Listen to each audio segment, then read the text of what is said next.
Ang pag-ibig ng Diyos.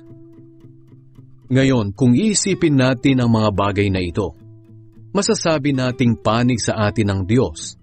At dahil dito, walang magtatagumpay laban sa atin.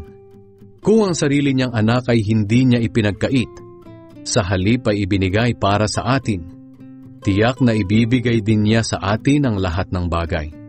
Sino ang maaaring mag-akusa sa mga pinili ng Diyos? Ang Diyos na mismo ang nagturing sa atin na matuwid. Wala ring makakahatol sa atin ng kaparusahan.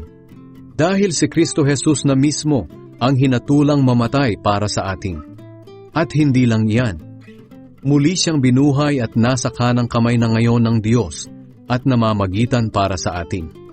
Walang makapaghihiwalay sa atin sa pag-ibig ni Kristo kahit dumanas pa tayo ng mga pagsubok, paghihirap, pag-uusig, gutom, kawalan, panganib o maging kamatayan.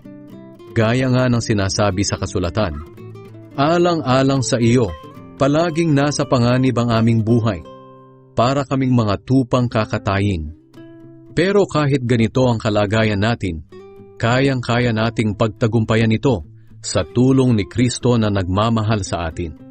Sapagkat natitiyak ko na walang makapaghihiwalay sa atin sa pag-ibig ng Diyos, na ipinakita sa atin sa pamamagitan ni Kristo Jesus na ating Panginoon. Maging kamatayan o buhay, mga anghel o anumang makapangyarihang espiritu, ang kasalukuyang panahon o ang hinaharap, ang mga kapangyarihan, ang mga nasa itaas o mga nasa ibaba, o kahit ano pang mga bagay sa buong mundo, ay hindi makapaghihiwalay sa atin sa pag-ibig ng Diyos.